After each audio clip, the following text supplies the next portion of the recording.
Hello, everybody. Happy Monday evening. And let's see what kind of exercise we can do. Let's see.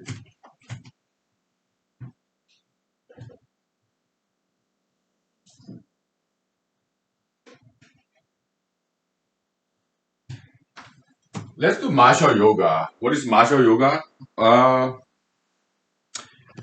it's like martial art plus yoga. That's what martial yoga is. Uh, we're very inventive people, right? We create brand new solo dancing style as a solo dancing choreographers and as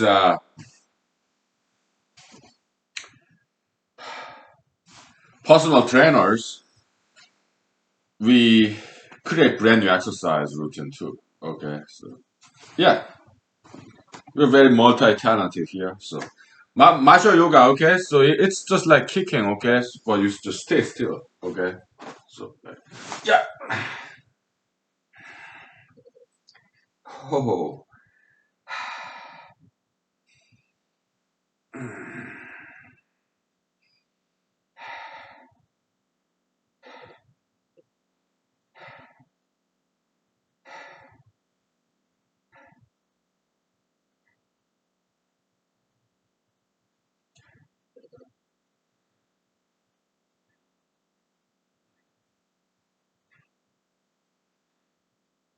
ooh, right. The other leg.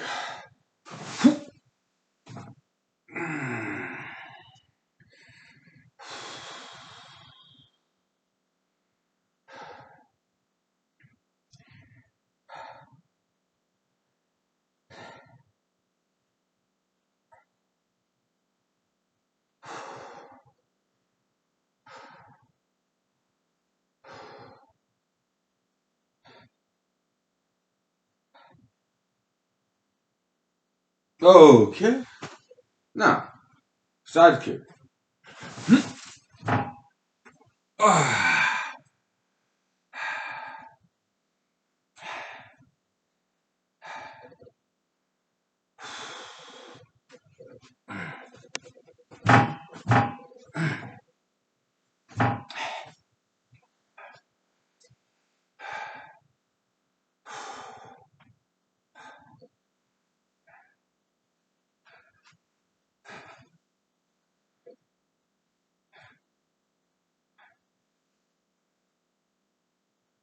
Ooh, okay, yeah, it's quite intense. So. Ah, ah.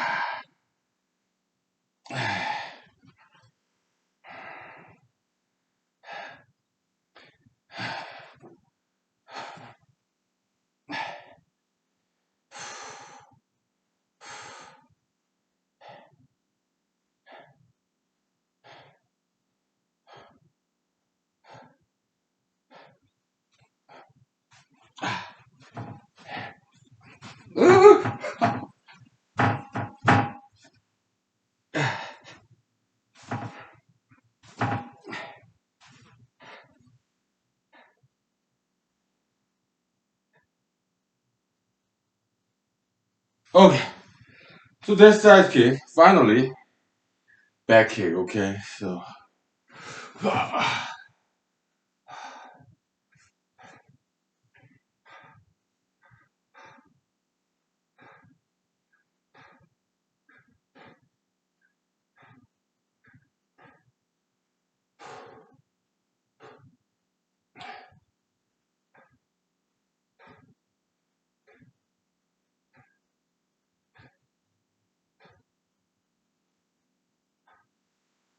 yeah, this wasn't too bad.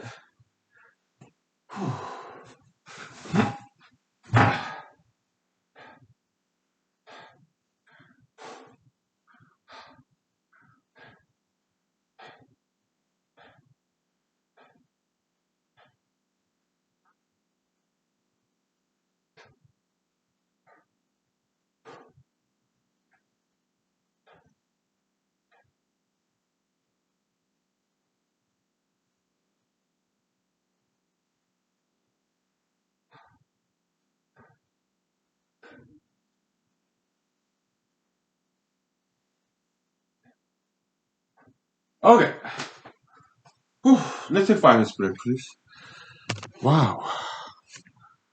Yeah.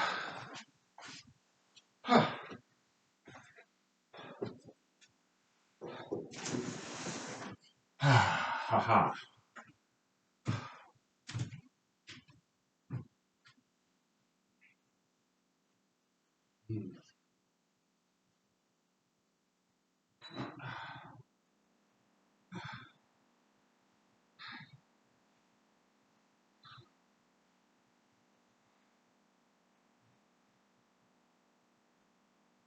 Ah. Ah.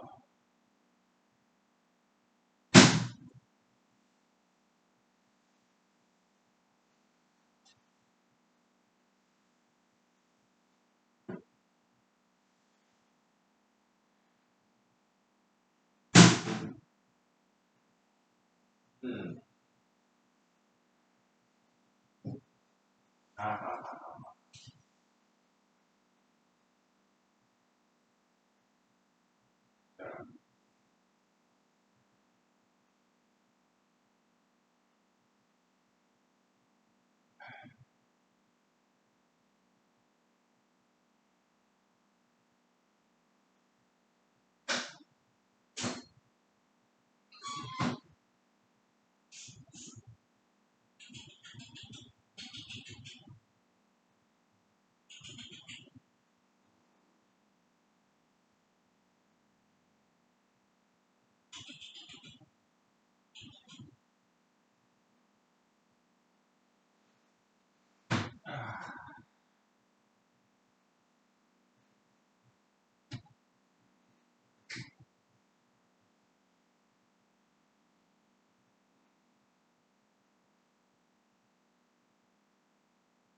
Hmm.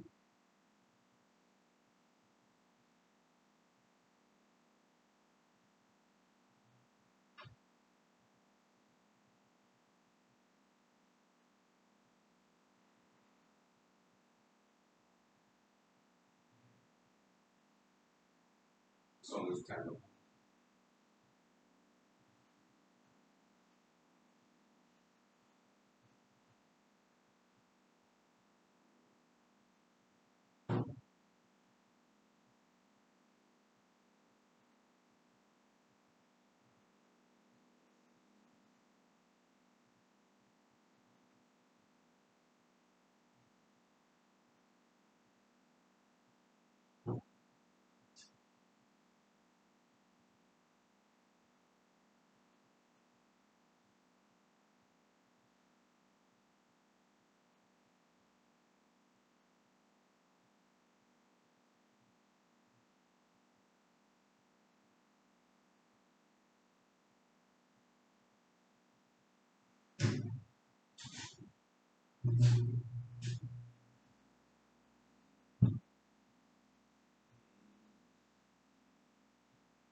Okay.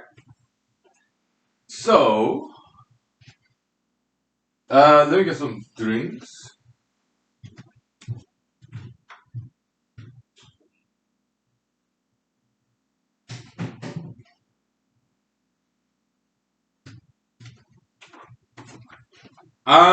Yeah, so 25 newspaper letter to editors.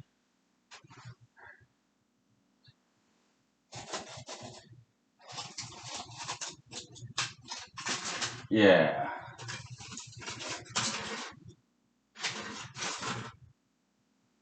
Okay. Let me grab some more drinks. Okay, so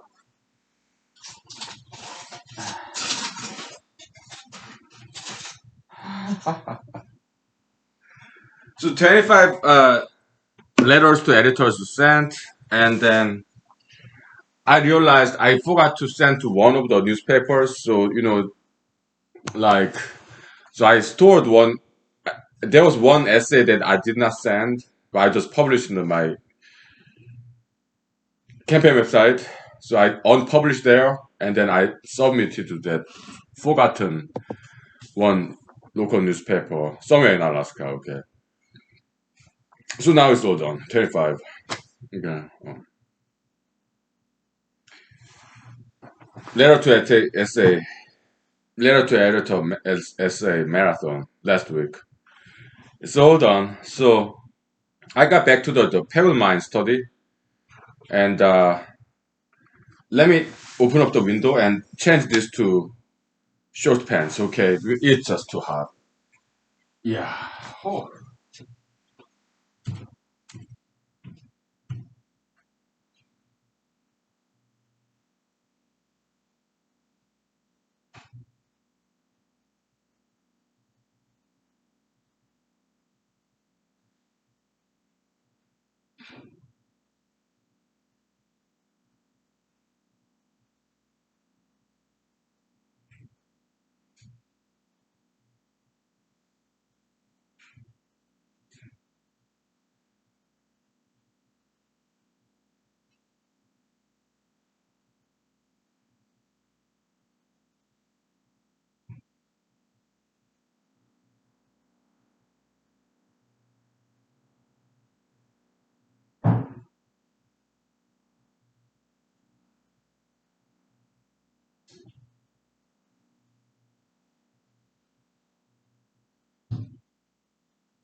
So the EBD, Pebble Partnerships EBD Environmental Baseline Document, is chapter three. I'm reading. It's chapter three is very short. It's like 43 pages.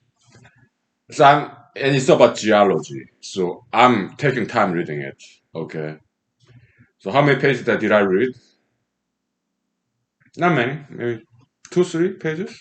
So I read it very slowly. Okay, and I did some other researches related to that. So basically, it's like this. Pebble mine contains something like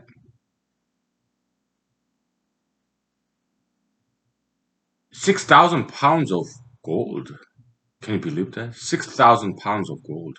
That's estimation. Maybe they exaggerated it a little bit. I don't know. But I forgot to open the window. I did change to short pants, but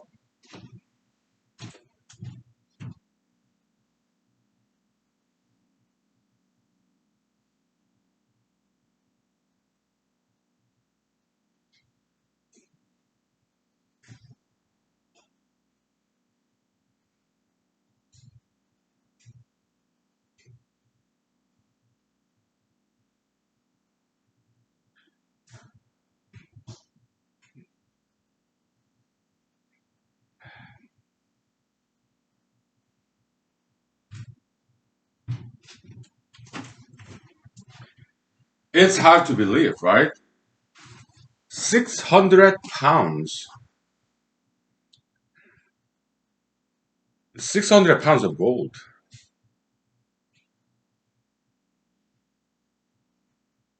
That's a lot of gold.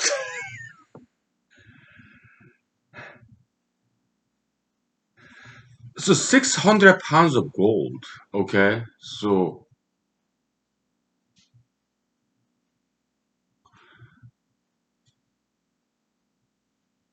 Uh,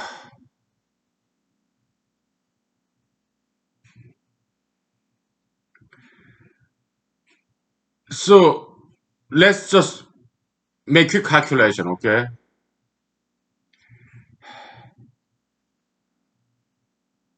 1 pound is what? 12 ounce?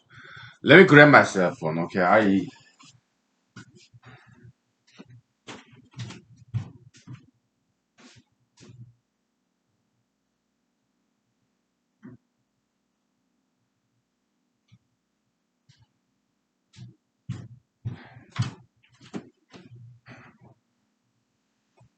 Okay.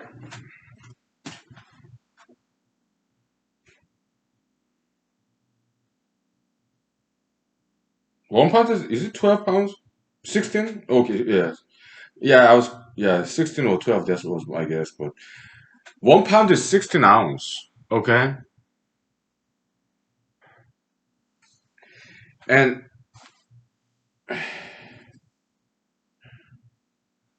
how much is gold per pound?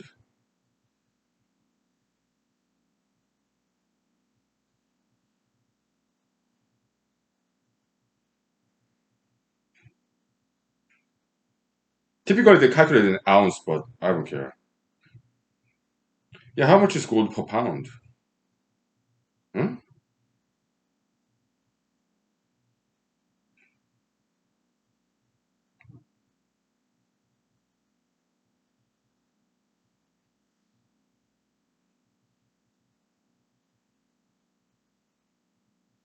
1,300 dollars. $1,300 per pound. 1 pound of gold. Let's say gold nugget. 1 pound. Huh? $1,600. $1,600. Okay, so we gotta do is 6,000 times 16,000.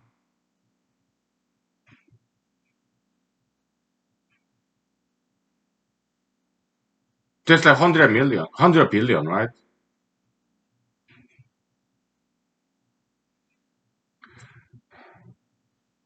So 6,000 times 16,000.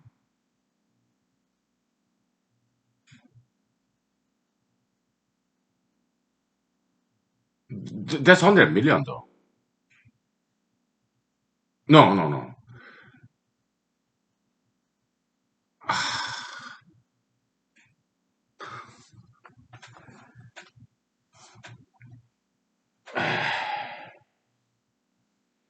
Let me look it up again. I'm sorry.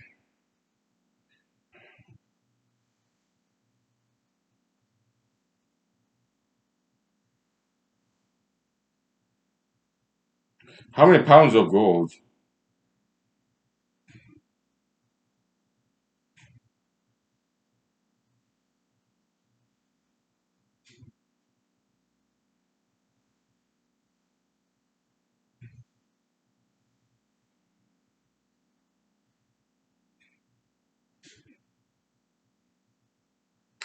Okay, it says 60 million ounce of gold. I'm sorry, I messed up. Okay, 60 million ounce of gold. So to convert that to pound, 16 pound is six. So it says Pebble has about 60 million ounce of gold. Okay, 60 million ounces. So 60 is it about 67, 66? Okay, so I'm trying to find nice figure, nice multiple of 16 because 16 ounce is 1 pound.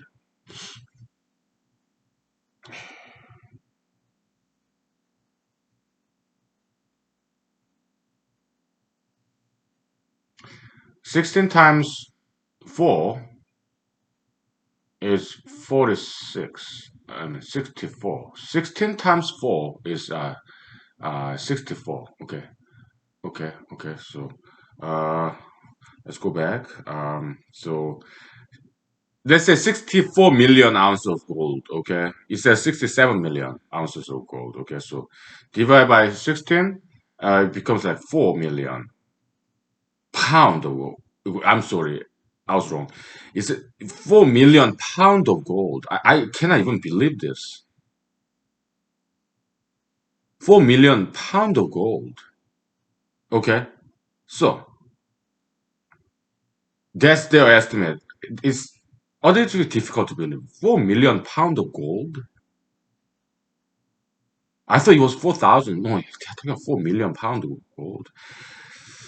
That's very difficult to believe. Okay, 4 million pound of gold, and now $1,300 per pound of gold. Okay, so 1,300 times 4 million.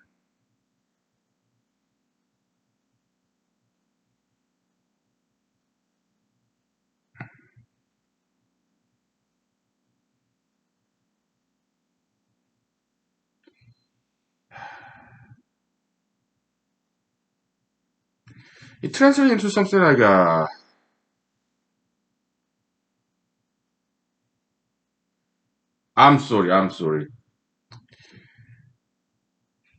16. Okay. So let me try to calculate again.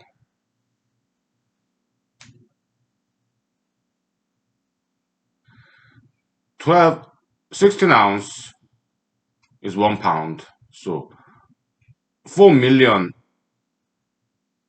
pound of gold. Okay, 4 million pound of gold. 4 million pound.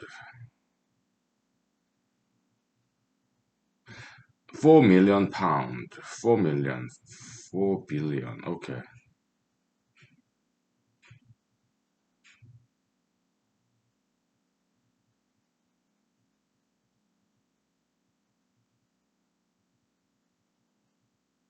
No, yeah. I'm sorry. 6 pound. Okay. 1 pound of gold is about $20,000. Okay. Yeah. About $20,000.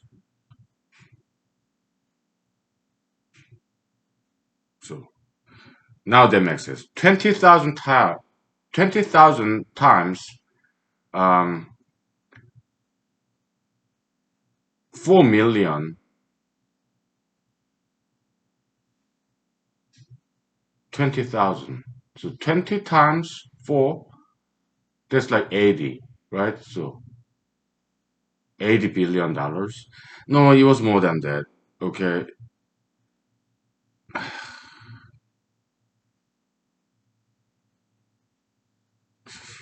I'm sorry.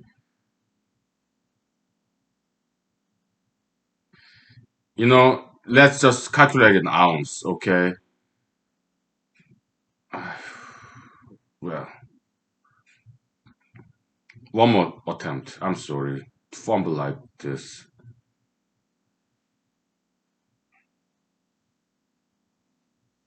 Gold price per ounce.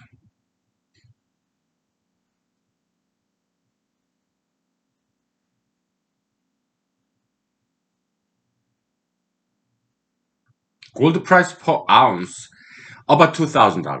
Okay, so $2,000 about per ounce. Now, 1 pound, so $2,000 times 16 because 1 ounce, uh, 1 pound is 16 ounce. Okay, so that's like $32,000 per pound gold. Okay, about 32,000 per pound. Now, 32,000 per pound. Now, 32 times, 6 million pound. 32 times 6 million. 30 times 6, 200, right? Yeah. Yeah. So $200 billion can be made with gold in pebble mine. That's their estimate. Okay. So it's hard to believe. 6 million pound of gold. They say it's in like this, about 6 square mile area. Okay. That's difficult to believe. But if that is true, then this is a lot. This is worthwhile the risk of killing a few salmon.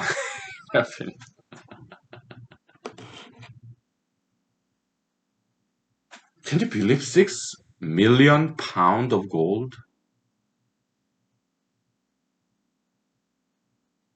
It's hard to believe, in all honesty.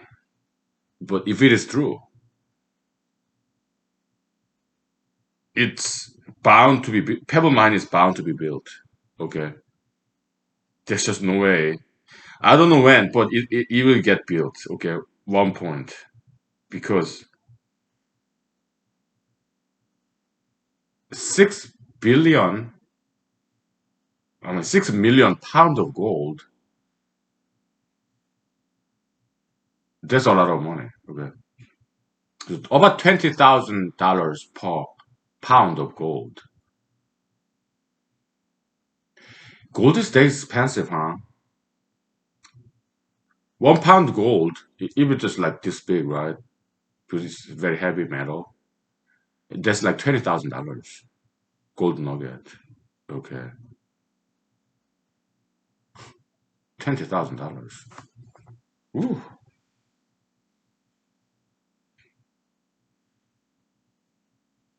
yeah.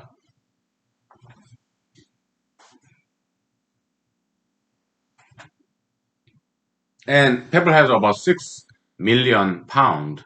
So 6 million times. Um,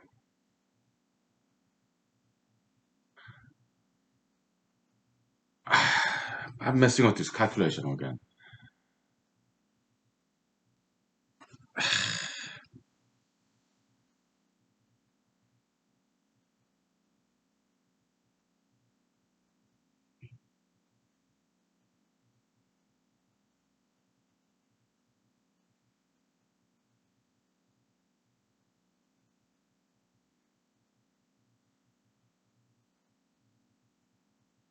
I'm sorry, 4 million pound. 4 million pound of gold is in Pebble.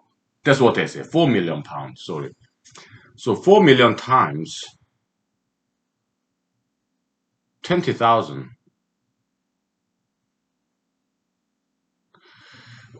Why? How come it's not adding up? Oh man.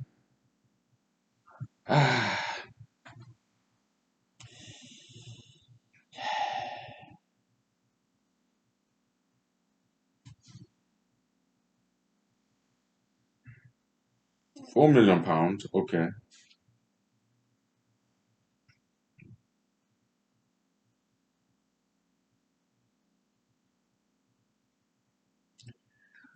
4 million.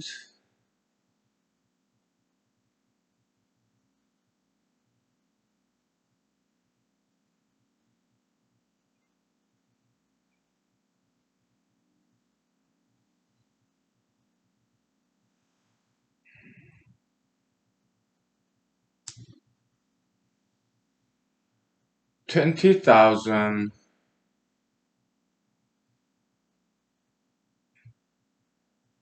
$80 billion. No, it was more than that. It was like $200 billion according to calculation I did earlier. Whatever. It's yeah, maybe using some different numbers. So 80 billion or 200. Yeah, actually it was like 200 billion according to calculation I did previously. Okay.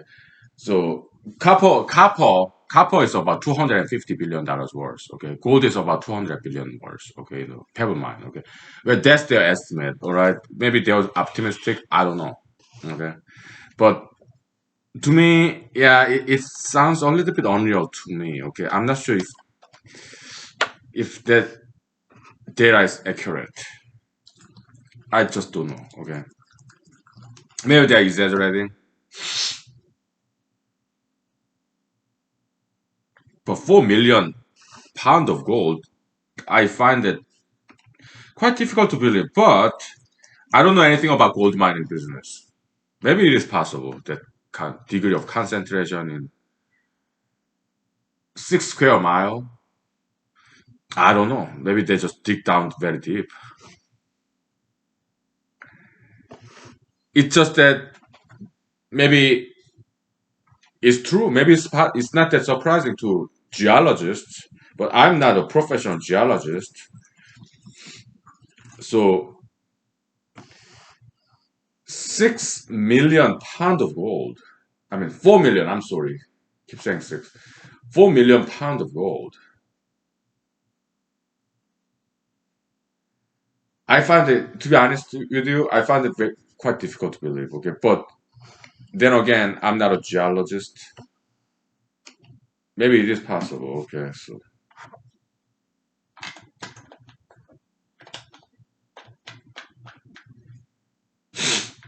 okay, one more.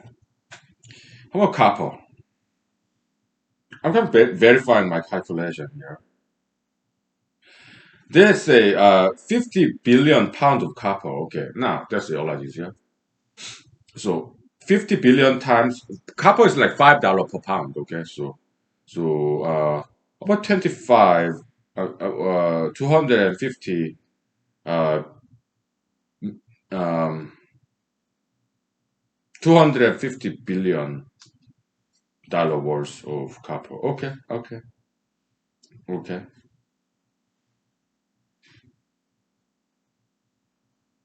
okay. So gold per ounce, about $2,000 per ounce.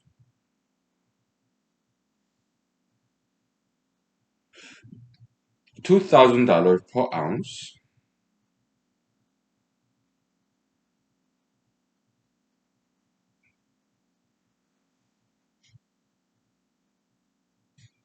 Okay, so gold is about $2,000 per ounce. So it says Pebble has about 70 million ounce of gold. So 70 times 2 equals 14, I mean, $140 billion. Yeah, so yeah, there's some calculation error there. So about $150 billion can be made in Pebble mine. That's what they say. Okay. So 250 billion from copper, about 150 billion from gold, and that add up to about um, $400 billion of copper and gold, right? And I guess they can make about $100 billion worth of molybdenum. Okay, so okay, so kind of adds up to about $500 billion. Okay, yeah, that's a lot. I think Alaskans, perhaps some Alaskans are pro pebble, some Alaskans are anti pebble. I guess some anti pebblers kind of do not know how big the money is. $500 billion. I'm sure they know though. Maybe they're not desperate enough. Maybe that's why they're against pebble. I mean, maybe they feel bad about commercial fishermen.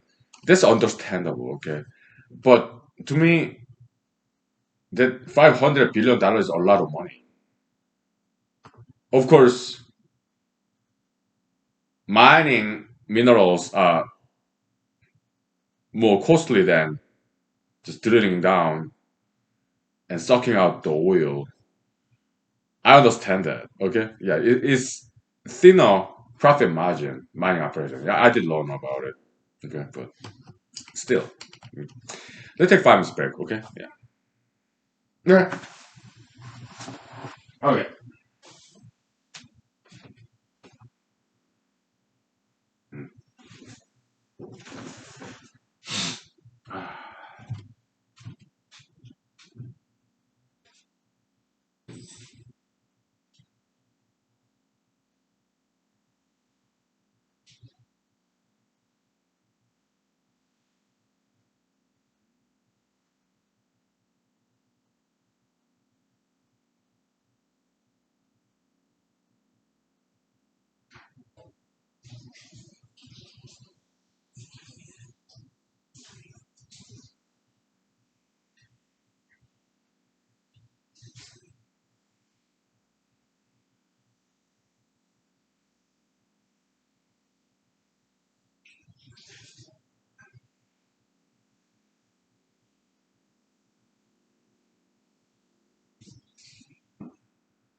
Let me put myself on your case. I'll be right back. Thank you.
Okay.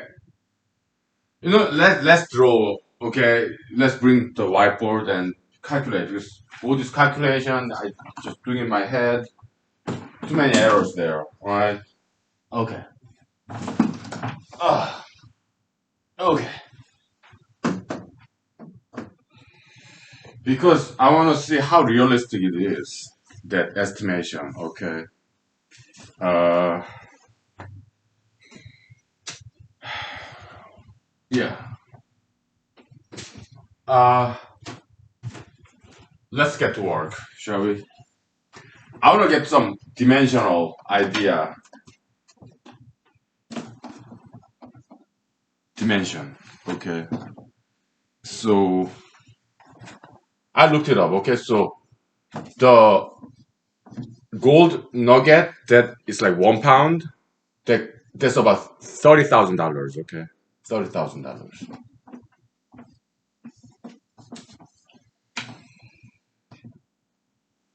That's like minimum wage salary. Just 1 pound of gold. Okay. Not well, more than minimum wage. Well, if minimum wage is raised to $15 per hour, okay. $15 per hour, 40 hours a week, that translate to $30,000 per year. That's it. You can buy 1 pound of gold, which is like 2 inch by 2 inch, about 2 inch, about, okay.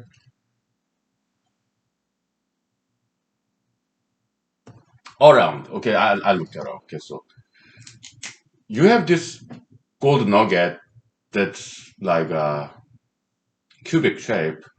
What, 2 inch, 2 inch, 2 inch, okay, about, okay. There's 1 pound libra, okay. So, and people have 4 million pound, okay, of gold.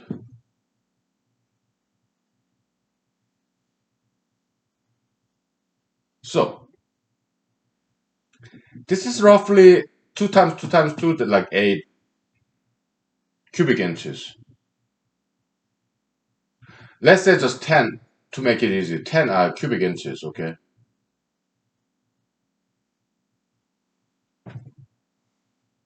So if you divide that, that means 400,000 cubic inches of gold. Now we need to convert cubic inch to cubic foot. All right. Okay. Uh, 1 cubic foot is equal to 12 times 12 times 12 inches, right? Let's just round it as 10. Okay. It's about 1,000. Okay. 1,000, roughly, wrong. 1,000 square inches. Okay. Dimensional analysis. Okay. We're just making the calculation easier. Okay. Now, so golden pebble mine, you will fit in the pure golden pebble mine about what?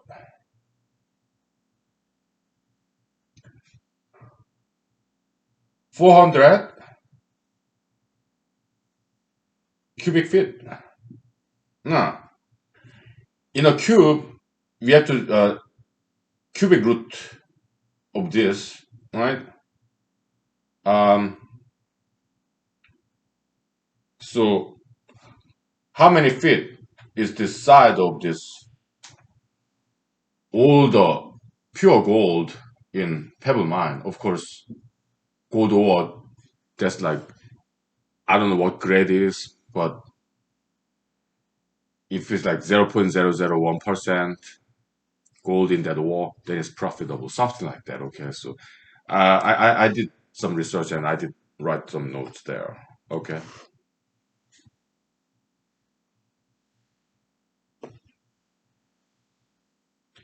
Um, Cubic root of this, um, 5 times 5 times 5 is like five, well, 4 times 4 times 4, 16 times 4,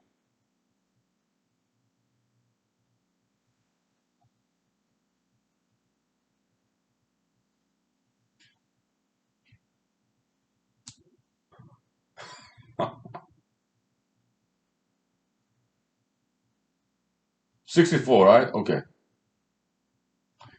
5 cube, 25 times 5, 125, okay? Okay.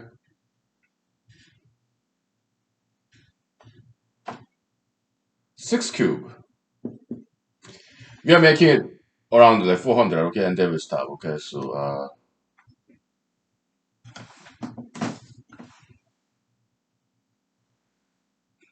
36 times 6, 216, okay? 7 cube, we're getting there, okay? So, 49 times 7,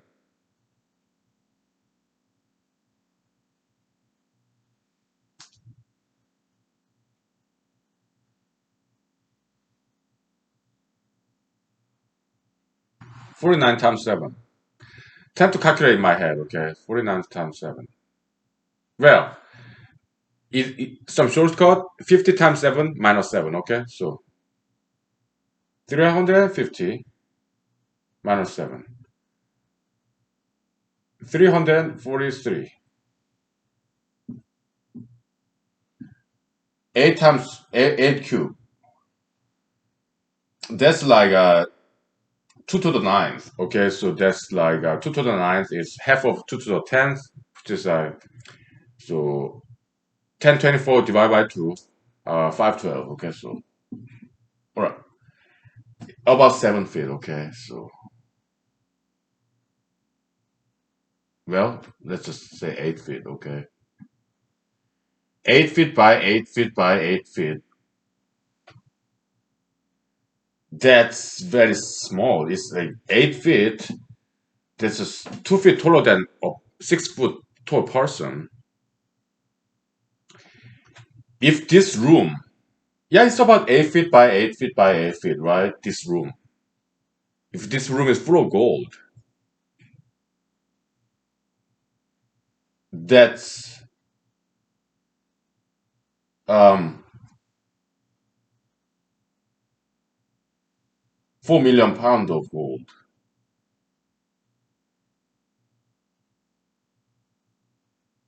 So I think it is feasible then.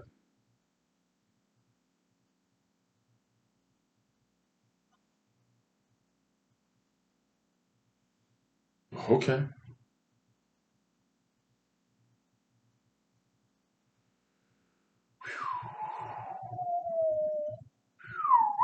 So to summarize,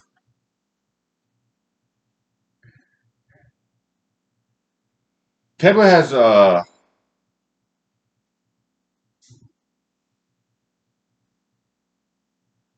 67 million ounce of gold, which is divided by 16, about 4 million gold. I mean, 4 million pound of gold, which is here.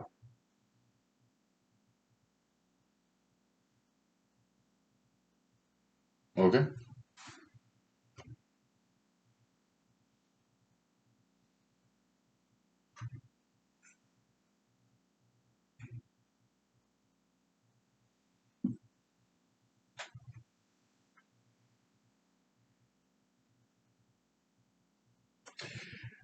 I gotta write this down. Okay, so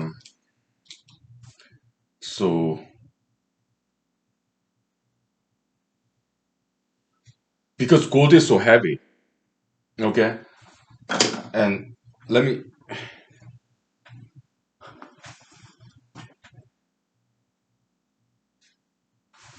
grab my cell phone and do this. Okay.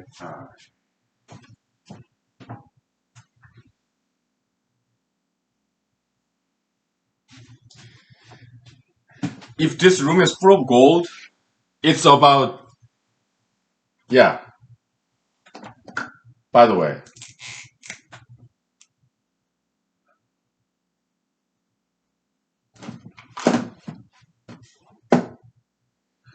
gold price about 2,000 per ounce, which is about 16, about 30,000 per pound. That's gold. Okay. So 4 million pound. Okay. So we are talking about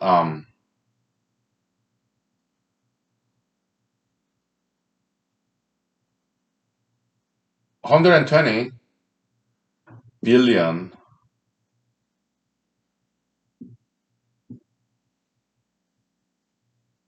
We are talking 120 billion dollars when we have 100% pure gold in 8 feet, 8 feet, 8 feet, which is about size of this room. Okay, actually smaller than size of this room. If this room is full of gold, that's like 212, $120 billion, and that's what Pebble Mine has. That's reasonable. Yeah. Okay. All right. The people who estimated the gold deposit in Pebble, they are professional geologists. Okay. I just couldn't believe it, but it makes sense actually after all this calculation. Okay. Good.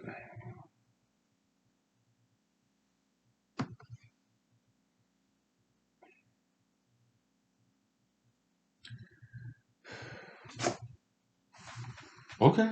Let me cite that website real quick. Okay. So,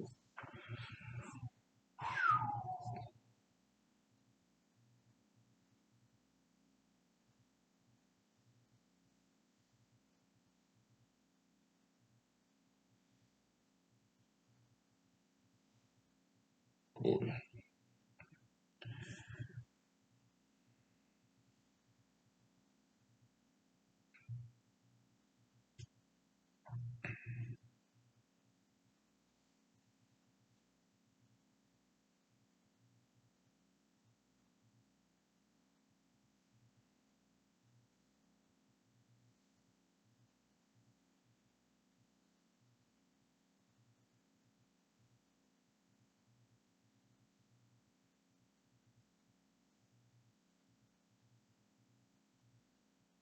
I'm gonna write this all down. Okay. So,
Gold is very heavy. Okay, so you have 2 inches, 2 inches, 2 inches.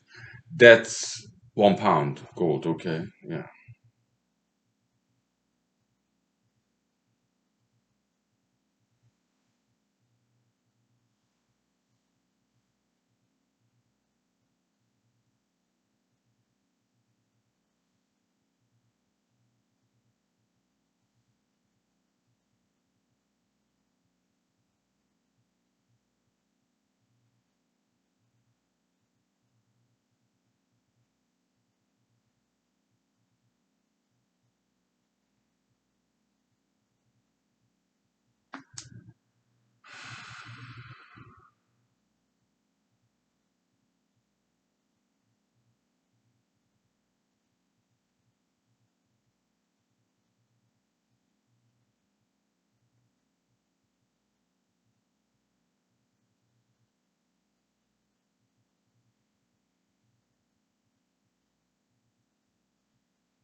That makes sense.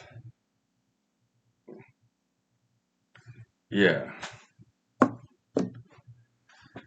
yeah. How interesting. It's intellectual entertainment, all right? So yeah, yeah, yeah. All the gold that Pebble Mine has, it can fit after all the mining is done. Yeah, it can fit in this room after all the refinement and everything.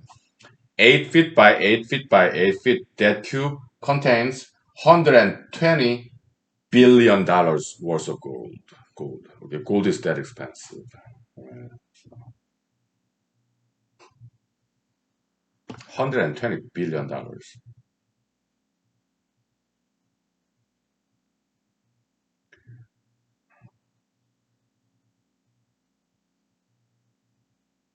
But does it make sense to us that what's so special about gold? I mean, it's like, yeah, it's beautiful. We get it, right? It's durable, beautiful, but it's more like aesthetic concern. It's more like luxury. It's not like essential business. It's not like our life depend on it. Gold is like, I mean, it's beautiful, but for everyday people like me, it's worthless. Why? What's the use of gold to me? I mean,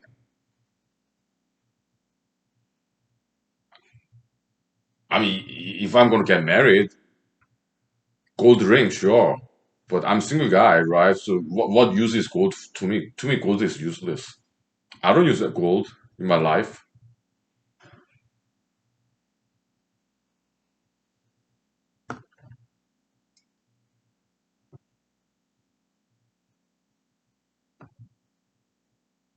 It's pretty, but it's useless to me. To most people,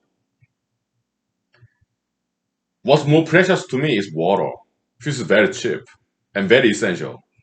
But gold is such a non-essential business. It just look pretty, jewelry, right? Very non-essential business, but it's so expensive though. Some irony there, right? Of course, water is cheap, is essential, but it's cheap because there's a lot of water. Gold, yeah, it's absolutely useless, but it's pretty, but it's non-essential business, but because it's beautiful and rare, it's very high price. Okay. How about blonde hair, golden hair, golden hair lock? It's beautiful and rare, right? Just like gold, blonde hair. Okay. Yeah. So Mrs. Commissioner, she married brown man, and as a result, her children are brown. I'm not saying brown people are not as beautiful as Caucasian golden hair lock people, but I mean, I'm kind of wondering, was it kind of political marriage?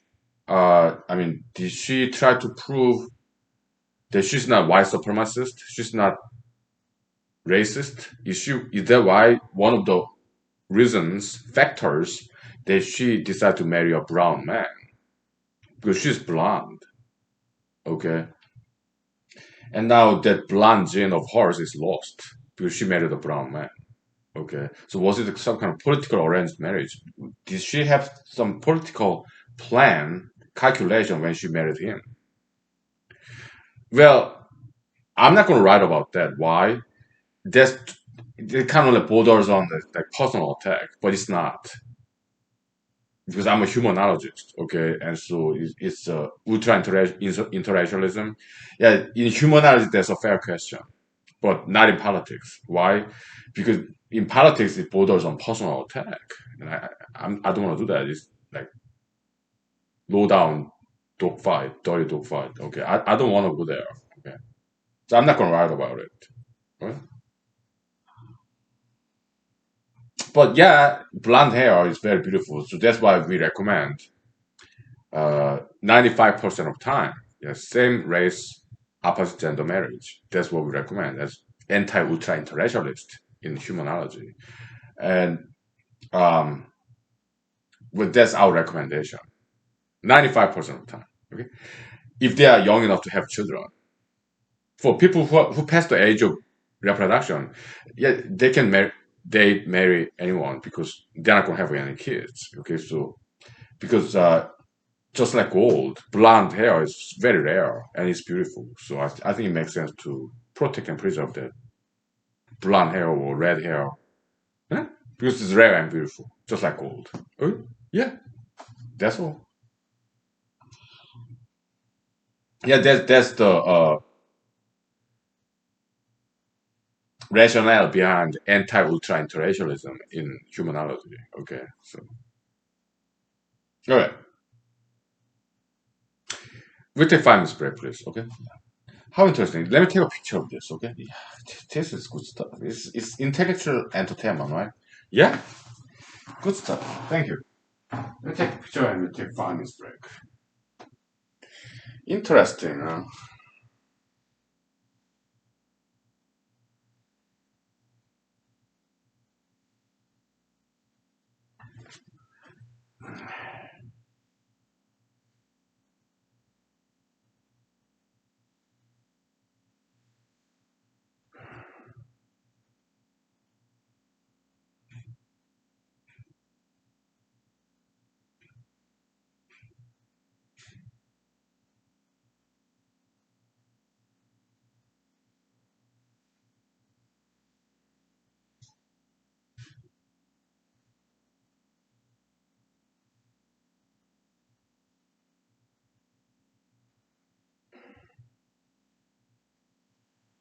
Hmm.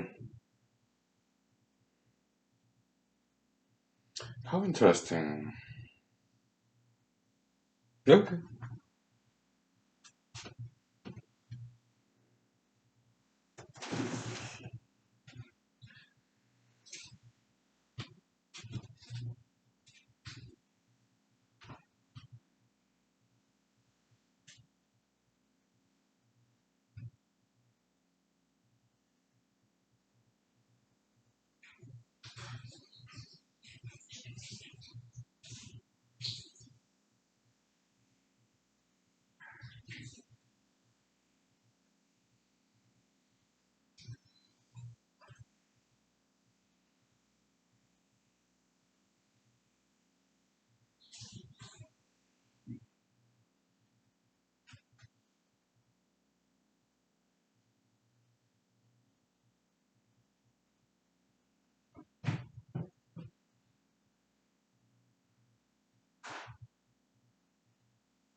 Okay, we're done with whiteboard. Okay, so whiteboarding, we're done with this. So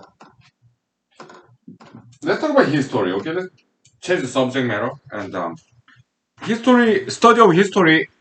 Maybe some tips. Okay, let's say you want to study history of America.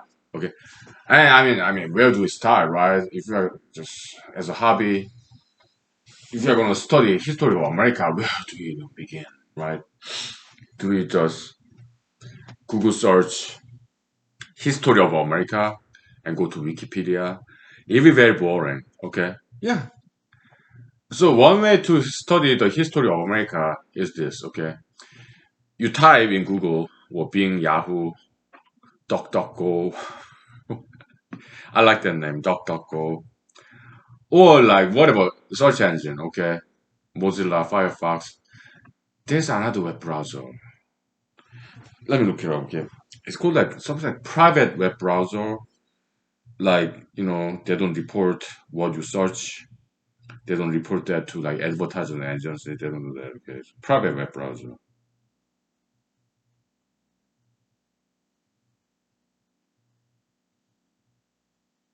There's some famous ones.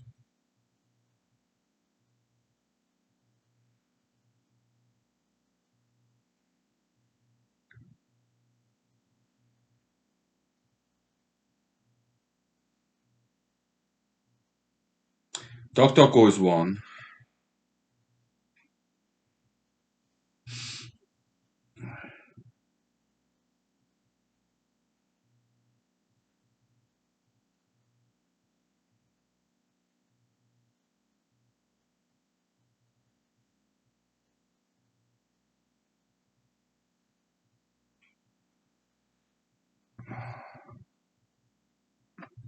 RT, window RT.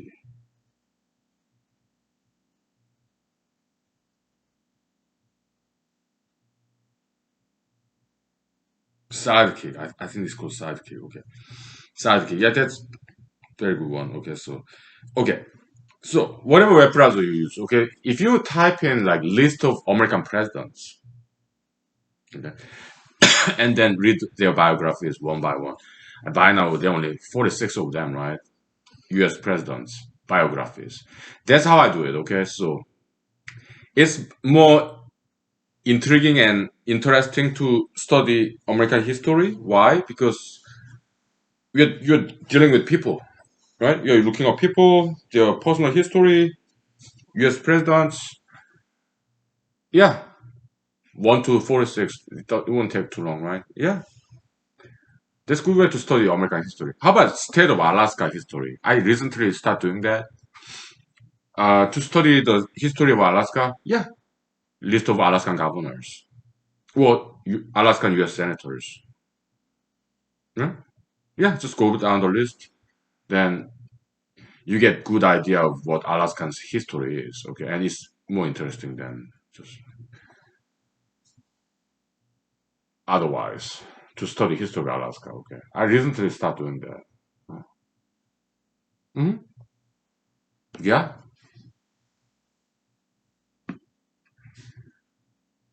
Hmm.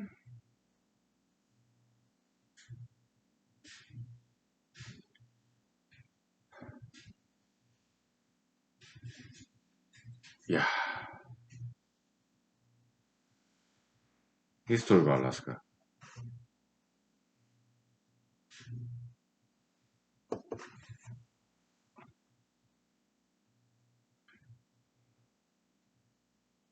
So okay, just a little bit more about this gold. Okay, so 8 feet by 8 feet by 8 feet. It's about this room size.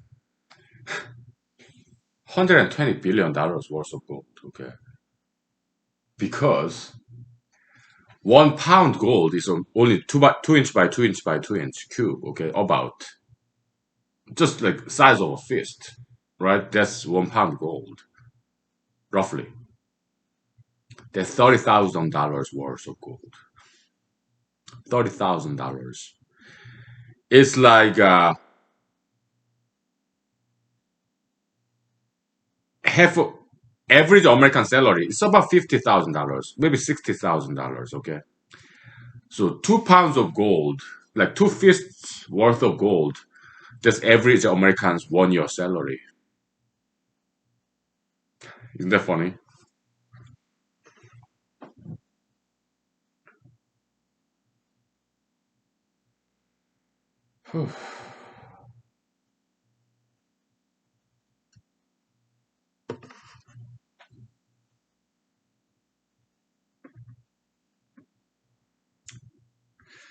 How interesting. Okay, it doesn't really make quite sense, does it? Okay, yeah. But it is what it is, I guess, right? Yeah. So,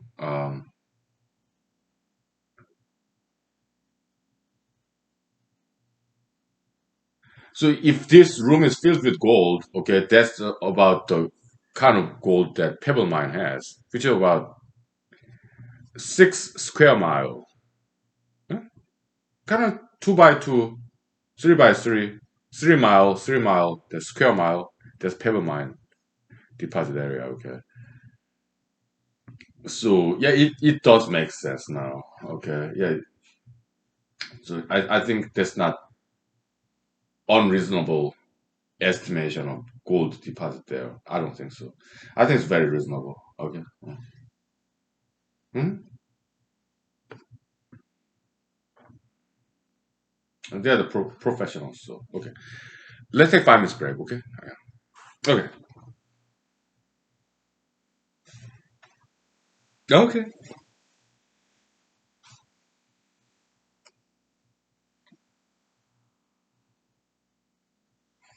Pebble, very interesting, right?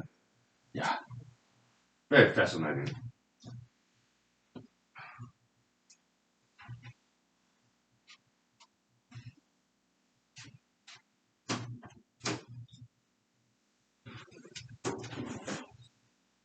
All right.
So 25 letters to S editors. Okay. Uh, three of them already published. One of them will be published this week. And how about the rest? 21 of them? I have no idea. Some of those local newspapers all over Alaska, some of them are subscription based. If they are, there's no way to tell for me. Why? Because I cannot subscribe to all those newspapers, okay? It will cost too much. What's the subscription fee? Like $7 per month, okay? But it does add up, okay? And because I intend to keep writing to those local newspapers, maybe once in a while, once a quarter maybe. Um, it just costs too much, okay? So to subscribe to all of them, okay? But some of them are not. It's open to public, okay? You don't have to subscribe, okay? Online. So yeah, I intend to check if they publish it or not. Okay, we'll see. Hmm? Yeah. So and some of those essays I wrote, I criticized rather harshly incumbent Senator Lisa Murkowski and Mrs. Commissioner, her challenger, Reform Party backed. Okay, so I gave them a nickname. Okay, I will write about the pro paper 3 as a joke. Okay, yeah, the subsection in this pro paper 3. Okay, criticizing those two candidates. Okay, mainstream candidates. Subtitle. I mean, the title of the subsection will be this. Okay, incompetent, incumbent, and clueless cuteness, colon, the dumb and dumber of Alaska. Okay, yeah, that'll be the title.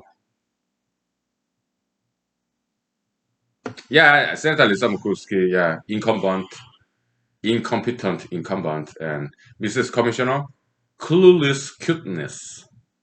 Just trying to rhyme, some poetic allowance there, okay. She may be cute, some people say she's cute. She's a good looking lady, okay.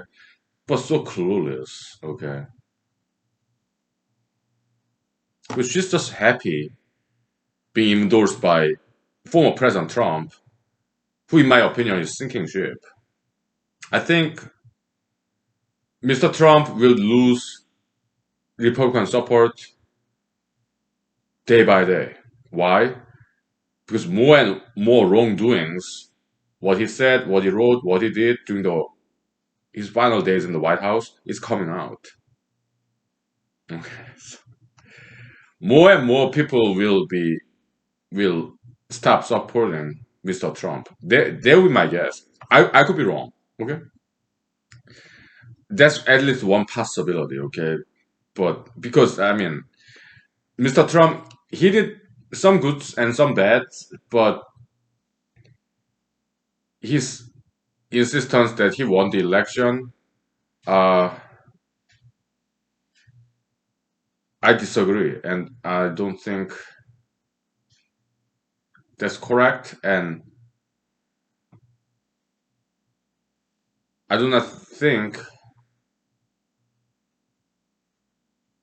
he deserved to be the head of Republican Party. I don't think he deserved that. Not in the long term, no. I don't think so. He, I agree with him many points. He's at least he wanted to open up the coal mine, but he failed to do so. Why? Because he is not good at politics. Why? Because he's new to politics, right? To make something happen, you have to be bipartisan. You have to reach out across the aisle and work with the opposing party people. Otherwise, you cannot pass a law. You cannot make anything happen. You cannot accomplish anything without bipartisan support. He did not know that. That's why he failed, in my opinion. Okay. He didn't know. Okay. As a businessman, he knew how to negotiate, how to compromise, right? And politics the same. You need to negotiate and you need to make a deal and you need to compromise. Politics is just like business. But I think Mr. Trump did not know the fact that politics is just same as business. Maybe he thought politics different from business. That was his error. Because in business, he knew how to negotiate. Yeah, art of the deals, art of making deals. He wrote books about that, right? Yeah, he knew about that in business. But I think he did not know politics is the same as business. You have to make compromise. You have to make a deal. And he didn't. He antagonized Democratic Party. He antagonized liberal media. I think that's why he failed. He made too many enemies in politics. Then you cannot accomplish anything. You can't. Huh? And Mrs. Commissioner, she's modeling her campaign after Mr. Trump's failed 2020 re-election campaign. So it does not look good for her. Okay. Yeah. Because she's new in politics too. So I did write in some of the essays. Okay. Yeah. She has no idea what she's talking about, and she does not know what she's doing. She's just new in politics, and she does not understand. She's just naive, political naivete, playing by the old game book, playbook. Just obey Republican Party, like pro-Trump ism.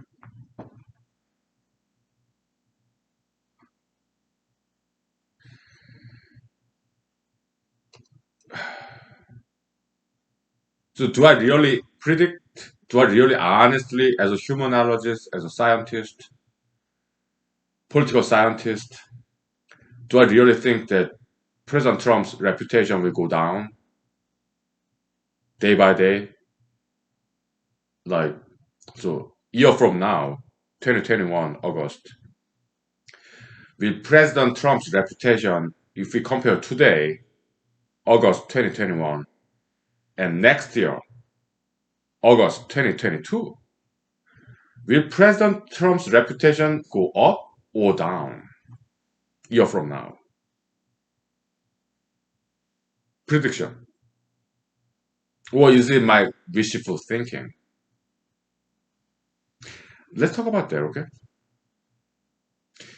I mean, we don't make prediction very often in humanology, this brand of humanology. Why? Because uh, future is like exclusive domain of God, right? Yeah, I mean, anything can happen. Maybe President Trump, he will repent. Maybe he will admit that he lost fair and square in 2020 November, or we don't know what's going to happen.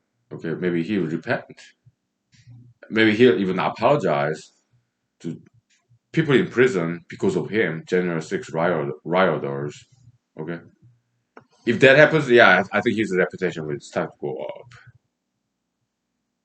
if he repents. Otherwise, if he continue to insist election was a fraud and he's not responsible for January 6th, all the people who went to jail, even all the like 8 people by now, 8 or 9 people who died from as a consequence of January 6th, if he reject to take any responsibility of that, my prediction is that his reputation will continue to go down.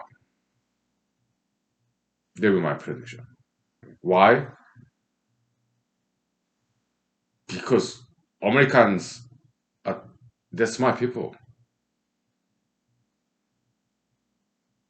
Maybe they feel sympathy for Mr. Trump.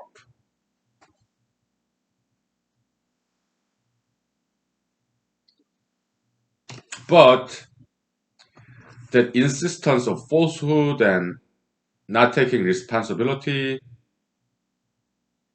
and also betraying his own supporter people, yeah, January 6th rioters, betraying his own people, and what he did wrong what he said, what he wrote in the final days of Mr. Trump, President Trump in the White House is coming out one by one.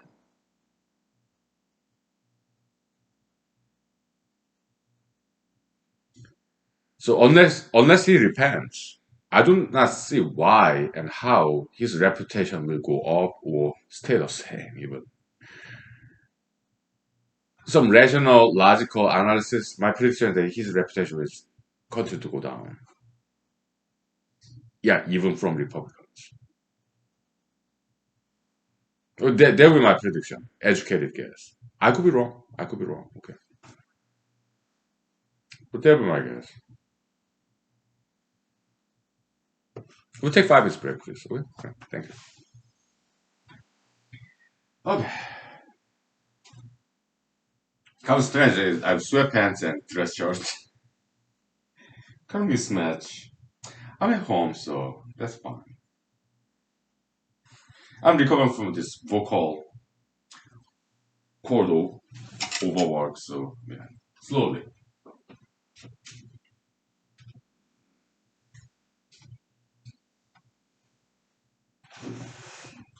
All right.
So in this brand of humanology, okay, because there are some other versions of humanology. Okay, you go to YouTube, you type in humanology, okay, this humanology doesn't even show up.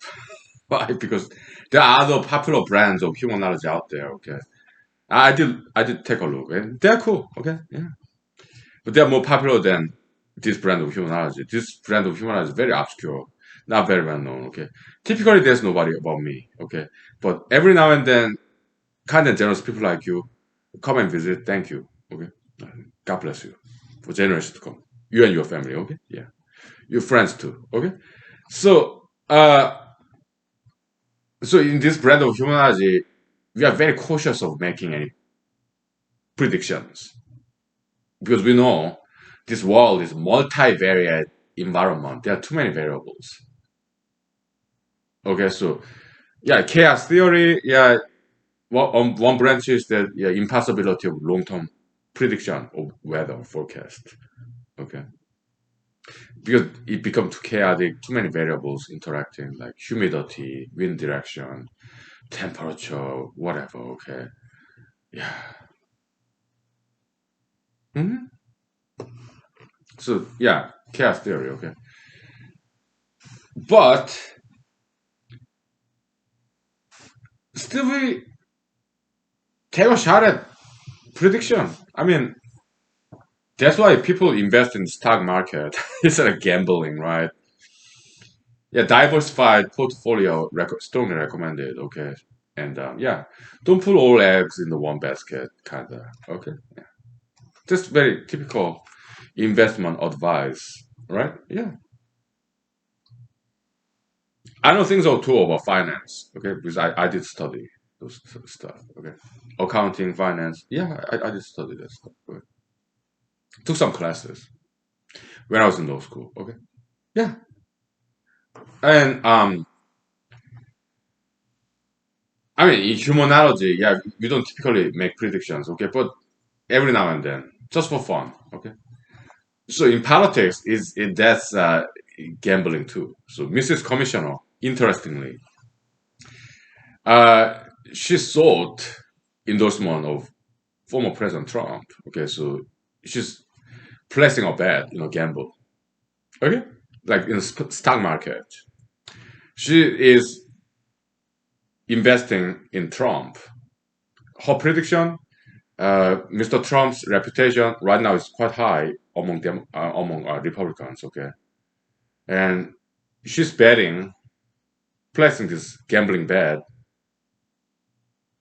on the side, on the possibility that Mr. Trump's reputation will stay the same or will go up in a year until next election, the 2022 Alaska United States primary election, August 2022. Okay, that's her bet. My bet, I think Mr. Trump's stock price will go down. Okay, that's why I expressly write in those essays, letters to editors, that I think what Mr. Trump did was wrong in January 6th. And so politically, I'm anti-Trump.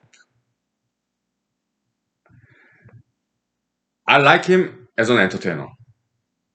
And I do agree with Mr. Trump on many, many different points. Okay. But politically, I don't think he's a good politician, and I don't think he was a good politician. I don't think so. So I don't think he would be elected in 2024 if he runs. And I don't think it's a good idea that he gets elected again. For 4 years, 2016 to 2020, well, 2017 to 2021, he in my opinion, he is proven to be an ineffective, incompetent politician. Okay.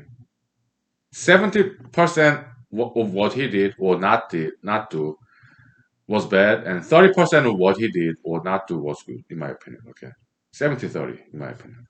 70% bad, 30% good. Okay, that's my evaluation of Mr. Trump's presidency. Okay?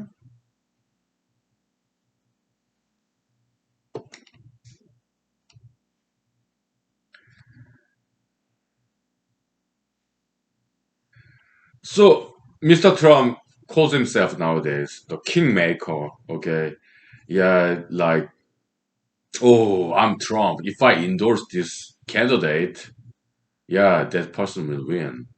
But that's not quite happening nowadays. Yeah. There are some instances where his endorsed, Trump endorsed candidates did not win the election. Quite recently, okay, it happened a couple of times so far. Okay, and as it happens, okay, then will candidates still seek Mr. Trump's endorsement, or will Republican candidates start to kind of stay away from pro-Trumpism? Okay, but Mrs. Commissioner, she already placed her bet. She sold after Mr. Trump's endorsement, and she got it. Now she's stuck with it. Okay, so if her and her people's anticipation is correct, is Mr. President, former President Trump's reputation stay the same level, which is quite high in the Republican Party, or it goes up, then yeah, then more power to her candidacy, okay, her campaign, okay. That might happen. Yeah, I don't know. But another possibility is that Mr. Trump's reputation go down during 1 year period from now and next year, August. Okay. Then what would she do and her people? Will they cancel Mr. Trump's endorsement? Then she'll lose a lot of Republican Party people's votes. Why? Because they will think that she's not loyal to Mr. Trump. Okay. But if she stick with him, although Mr. Trump's reputation go down, if she still stick with him, some Republicans will appreciate her loyalty to Trump, but some others will not vote for her because she's still with Trump, whose reputation is way down. So either way, it won't be good. It's a gamble, okay? It's a little bit involved. It's not too complex, but it's involved, okay? But we are very sophisticated people. We are intellectuals, okay? So yeah, we understand all those different scenarios, okay? Yeah, we are kind of playing this role of political strategists, okay? Yeah, that's what we're doing now. It's fun, okay? It's like gamble.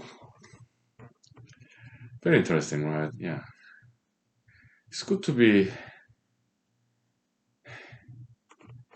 involved in politics. It's fun. Politics is a very fun game. That's why I'm doing it. It's a hobby. Yes, I'm a hobby candidate, but it's just like putting a like, video game basically. Okay,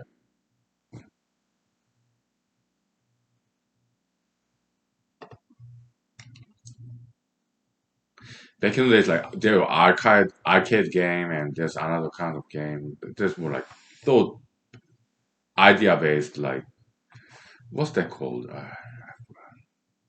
Gaming terminology. Back in 1980s, like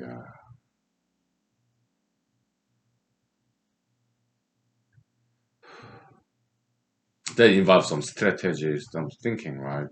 As opposed to arcade game. What's it called? Become English based word, I think.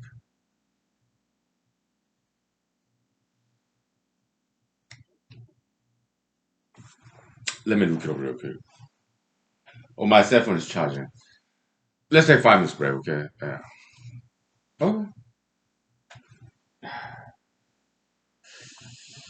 what's it called? I'll look it up. Yeah.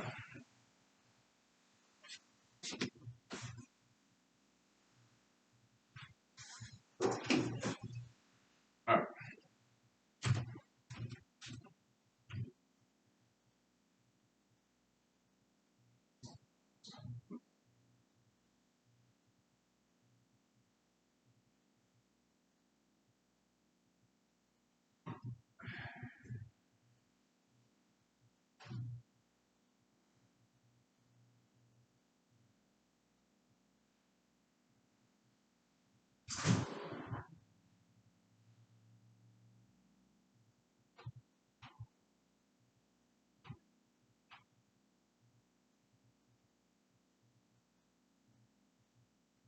Mm.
So yeah, it's I found it. Okay, it's called role playing game. Role playing game. Yeah, that kind of rings the bell because I remembered. Yeah, it started with R.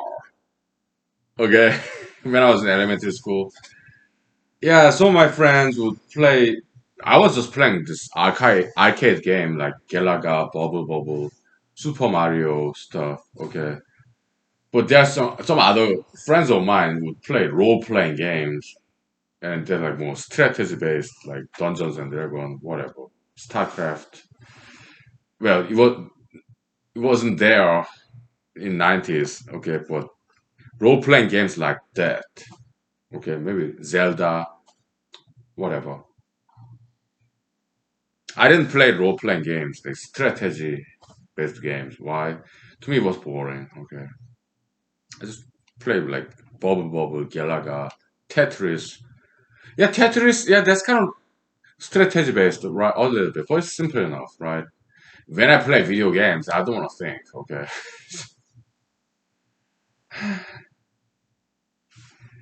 so no, I didn't play any role playing games. Okay, just arcade games. That's what I played. Good stuff. Yeah, huge fan. I was. Am I still a huge fan of video games? Yes and no, because they're expensive, okay? So I cannot afford to play video games. And in my spare time, yeah, I'm an adult. I mean, I've not nothing against adults playing video games. It's fun, it's relaxing entertainment, okay?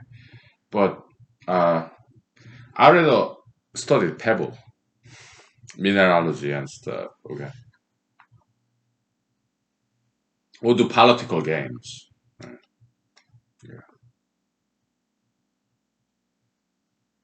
yeah. So yeah, in this brand of humanology, we are very cautious about predicting the future. But we do predict the future based on conditional premises. Like if Mr. Trump repents, if he acknowledges what he did was wrong, that he lost 2020 election fair and square, then his reputation will start to go up. And he might have a good chance of getting reelected in 2024. But if he still does not repent, still insists that election was a fraud, he's a victim of fraudulent election, and he does not take responsibility for January 6th riot, then we predict that his reputation will continue to go down. Okay, there will be our prediction here. Two alternative yes and no binary hypothesis. Hypothesis. Okay.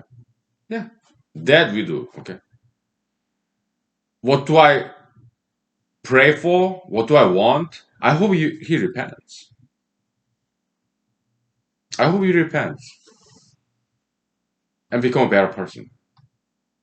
That's what I want him to do. Yeah.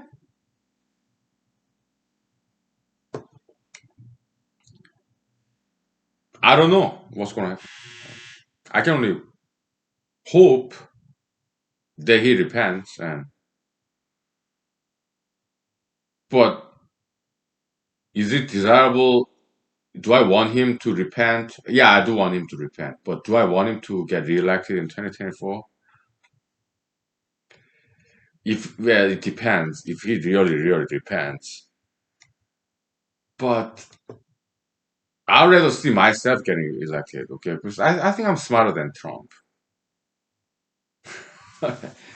Give me a second. My dryer got timed out, so let me see if it's dry enough.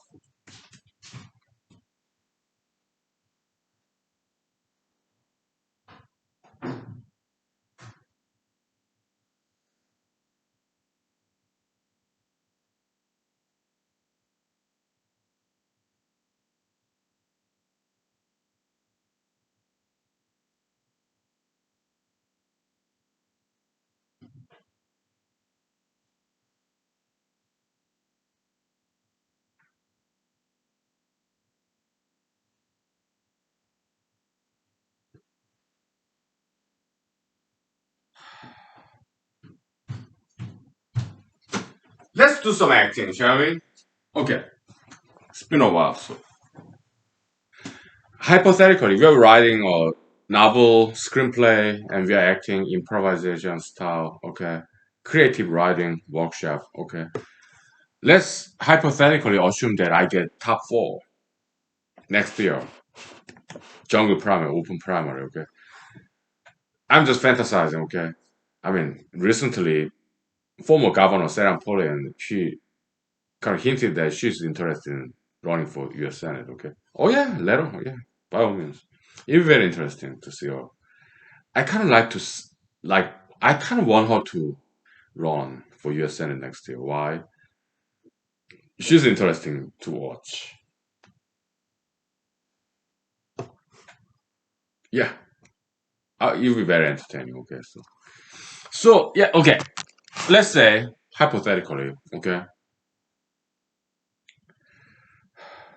I'm one of the top four. Okay, hypothetically, let's say incumbent Senator Lisa Murkowski and Mrs. Commissioner and former Governor Sarah Palin and me, top four, going to the general election. Hypothetically, not likely at all. I know. Okay, most likely it will be like Dr. Al Gross or Mr. Joe Miller or Ms. Alice Gross, who ran very successful campaigns before, although they lost. They got a lot of votes. Okay, yeah, and a lot of campaign money too. Okay? So yeah, most likely I won't be there, but let's fantasize because it's a year away from now. Anything can happen, and we don't know yet. So let's fantasize. Okay, we'll take 5 minutes break. Okay, yeah, then we'll act. Yes, role playing game, strategy game. Okay, yeah, sure, sure, sure. Mhm. Let's have some fun. Okay, so yeah, very interesting. Act, performance art. Right? Yeah, acting. Yeah, very therapeutical, very mentally healthy. Right? Yeah. Good stuff. And very entertaining. 5 minutes, please. Thank you. Alright, we'll do it. We're gonna have some fun, okay?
Okay. Okay, so acting, huh? Sure. Let's do it. Let's have some fun, okay? So, acting. Action. Okay, Mr. Lee, it's your turn. Oh, yeah, hey, thank you, everybody. I'm gonna start by reading dark horse candidates like me, okay? Mr. So and so, okay? Because I'm just one of them. Yeah, all the other candidates here, they have a lot of money, campaign donation, okay? And I'm very privileged to be here in the debate for top four, okay? But there are others, dark horse candidates who don't have money and who don't get, who did not get big party support or big endorsement, okay? So I'm here to represent them, okay? There are others, so I just read you their names because I appreciate what they do. I'm just one of them, okay? So that's my introduction and our introduction and we dark horse candidates, we believe that American democracy is too much depend upon money. Okay, and look at all these three other candidates. Like, you have former Governor Sarah Palin, and you have Mrs. Commissioner, and you have incumbent Senator Lisa Murkowski. Big money, okay, and party backed, big endorsement, party support, big party support. Okay, we are not that. We are independent. That's why we believe we represent Alaskan spirits and Alaskans. Okay, so that's my second introduction. Thank you. So yeah, it's been like 2 minutes, right? Yeah, I'm trying to do this stuff. Okay, and then they will give time to all these other three candidates. Okay, and they were very boring. And yeah, there's three ladies, like attractive ladies too. Governor Sarah Palin, former Governor Sarah Palin, very beautiful lady, slender, athletic. Mrs. Commissioner, very slender, very charming, cute, cuteness factor, cuteness response in psychology, right? And incumbent Senator Lisa Murkowski, very beautiful lady. I think she's the most beautiful lady out of three candidates. Okay, she has very hawkish eyes and nose, very sharp looking,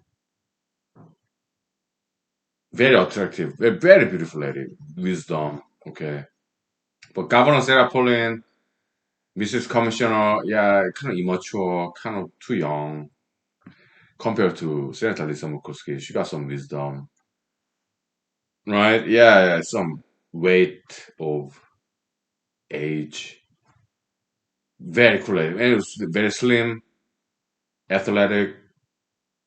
I think she's more beautiful than the other two. Okay, in my opinion. Okay.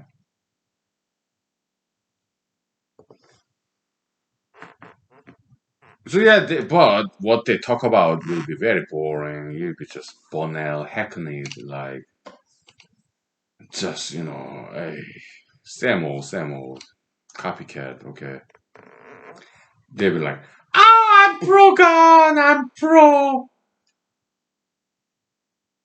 Trump. I'm anti-abortion, and whatever." Like, but incumbent senator, yeah, she's anti-Trump. She's pro-choice, and she does her own thing. Okay, so she may have a good chance of getting reelected next year. Okay, unless I defeat her campaign. Okay, but when it comes to Mrs. Commissioner or former Governor Sarah Palin, I don't think they can defeat the incumbent Senator Lisa Murkowski. Do I think I can defeat her if I make top four? If not, then I'm out of the game.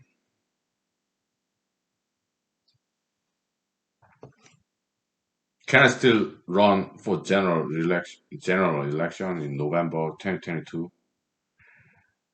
Maybe it's a write-in ballot. Maybe. But I mean, this write-in ballot, I mean, write-in slot. Yeah, if people still want to vote for me, yeah, they can. Okay, but if I lose primary, jungle primary, open primary, year from now, August 2022, would I endorse Senator Lisa Murkowski? No. I will stay in the game, okay? Yeah, if you Alaskans want to write my name in the general election, please do so. Why? Because I think I can do better than Senator Lisa Murkowski.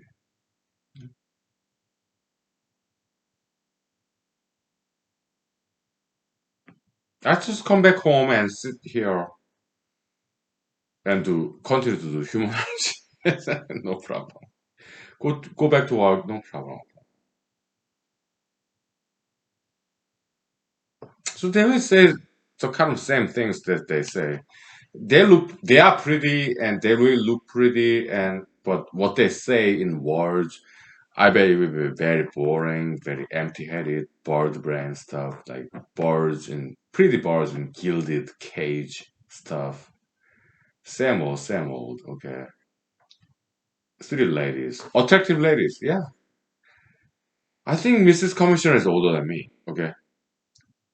Former Governor Sarah Palin, I know she's older than me, okay, and incumbent Senator Lisa Murkowski, I know for sure she's older than me.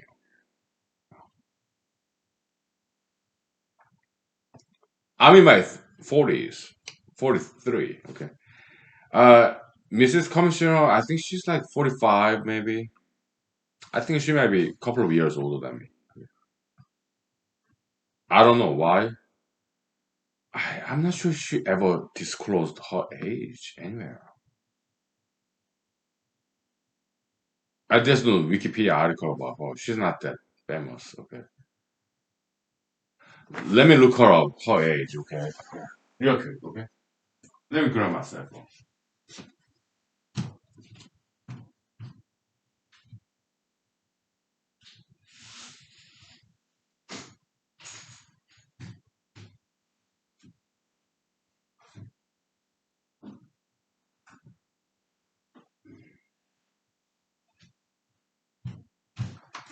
My guess is that she's a couple of years older than me, okay, right? 45, something like that. I don't know. So did she ever disclose what her age is? Anywhere?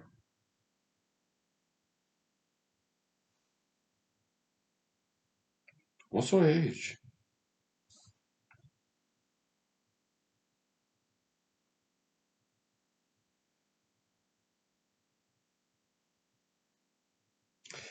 Yeah, nobody knows. She's between 40 and 50, okay?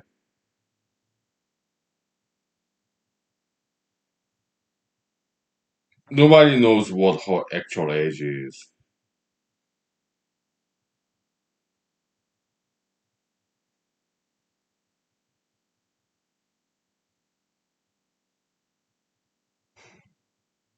Okay, how about former Governor Sarah Palin? What's her age? My guess is that she's in her 50s. How about Senator Lisa Murkowski? My guess is that she's in her 60s. Okay, there will be my guess.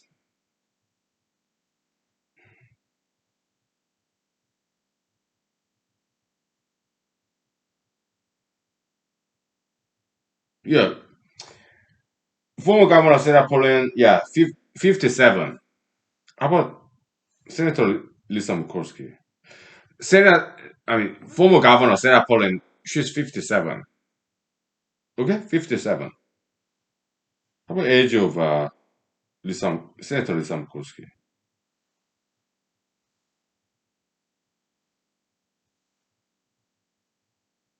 64. So I was right. Yeah, she was in her 60s. Okay, okay, okay. So they talk about same old stuff, Republican Party stuff. Okay, conservative. Yeah, they're pro-gun, anti-abortion. Well, but Senator Lisa Murkowski, she's pro-choice and she's pro-LGBT. Okay, so she's not Republican at all. Okay, and yeah,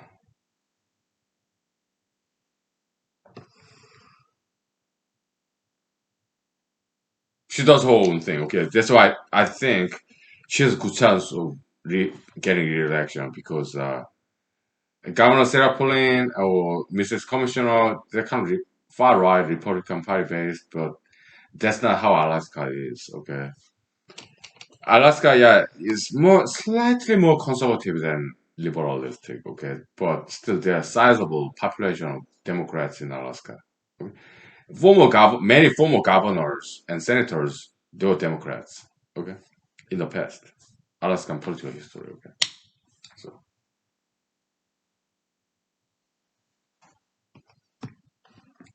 so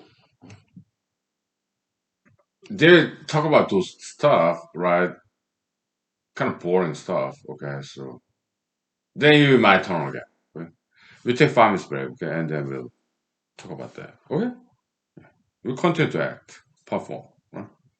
We only have 30 minutes left, huh? I think that's more than enough. Mm. Okay, 5 minutes, please. Thank you. Okay, political fantasy game. Very entertaining, at least for me. Okay, so if I'm boring you, I apologize. All right, so I'm a political animal, so okay.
Okay,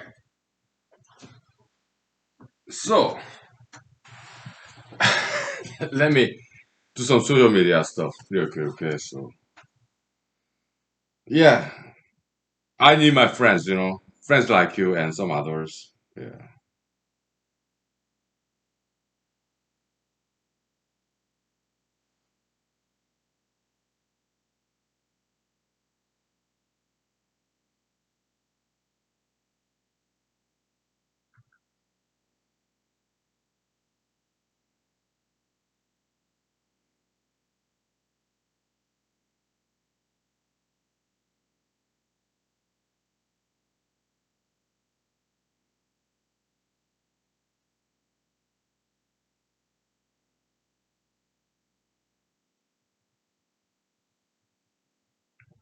Okay.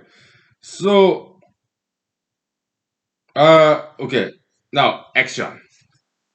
Okay, Mr. Lee.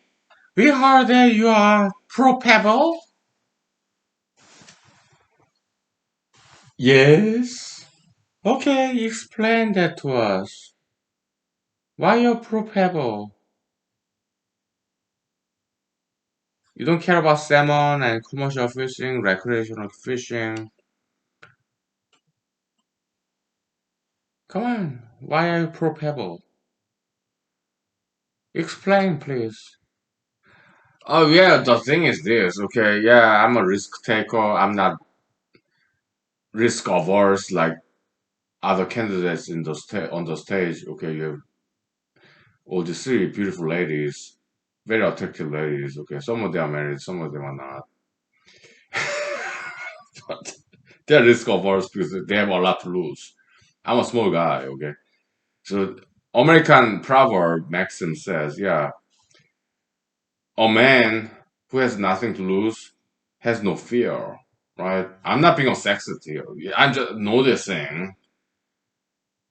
All three other candidates on the stage, they are female Caucasians. I'm Asian male. We're all American citizens. Okay?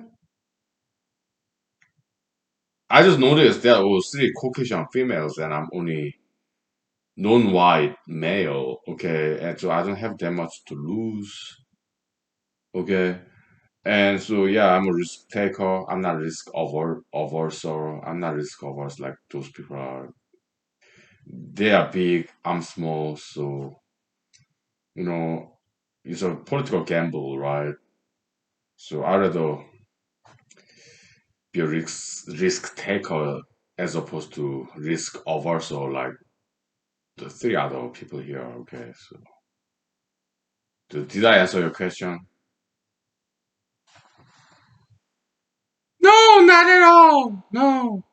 How about salmon? How about commercial fishing in Bristol Bay, huh? I guarantee you, not a single salmon will die from pebble because back in the days, yes, some dam collapsing, all this wastewater flowing into the stream.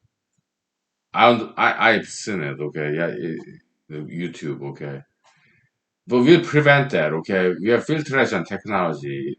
It's not like 20, 30 years ago. Technology developed very fast, and engineering is all about problem solving. When there is a problem, a good engineer do not just avoid this problem. Good engineer solve this problem. I have engineering background.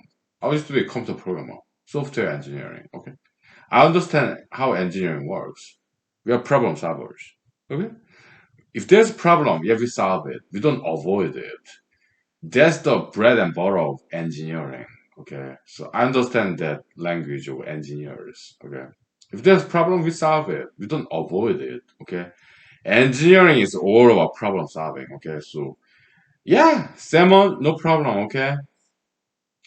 If there's dirty water from Pebble Mine, the trailings, okay, we're not gonna just put them in the dam, lake, dirty water. No, we filter it, make the water clean, let the water out, and the toxic waste, we'll use it as cement, asphalt for the road construction from the Iliamna Lake all the way to Machu Valley. It's only 200 miles long. Okay, it's not that far away. Okay. We'll build Iliamna Machu Highway with this mining waste, toxic stuff. So now, did I answer your question? We don't quite understand what you're saying, but yeah, you know what? Your time is up, so we go to other candidates, okay? And they will ask other candidates about Pebble Mine, okay? Former Governor Sarah Palin, Mrs. Commissioner, and I mean, incumbent Senator Samukurski, okay? I know incumbent Senator Samukurski, she's against Pebble, okay? Yeah, she was talk about, oh yeah, we cannot kill the salmon in Bristol Bay. We have to protect tourism and commercial fishing in Bristol Bay. She'll talk about that, okay? And then I think Mrs. Commissioner, she kind of like hedge in the middle. She tried to be just kind of fumble, I mean mumbo jumbo, it's kind of in the middle, kind of like playing safe, okay? What would former Governor Sarah Palin would say about Pebble Mine? I have no idea because she has not been vocal in political issues for years. I have no idea what she'll say when it comes to Pebble. Okay. It could be anybody's guess. Okay. I have no idea. Okay. But if I have to take a guess, I think she'll be anti-hero. Slightly so. Okay. But I don't know. No idea. Okay. Okay. We are seeing cut. Okay, so that's the acting part of this episode. What else? I don't know. Yeah, we talked about fun stuff. Okay. We did some mathematics, arithmetic, calculation. I wrote down notes. It will be included in the pro paper 3. Yeah, I think that will be written. Okay. Yeah. Come triology. Good things come in number 3, right? Yeah. Triangle. Stability.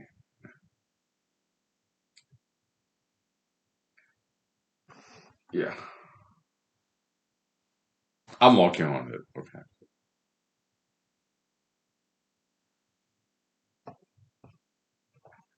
I don't think it will take that long. Okay. Maybe a month or 2 months. Okay.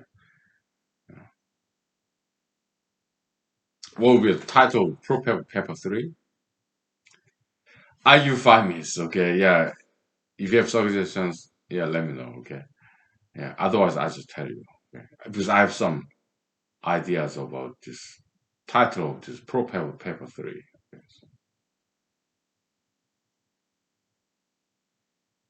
Okay. Because I've been thinking about it. Uh,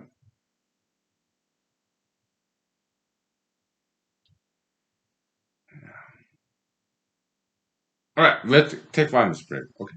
Thank you. We have like 15 minutes left. That's good enough. Mm. Yeah. Let me find the right hole to put on this summer sports code. Yeah. 5 minutes, please. Thank you.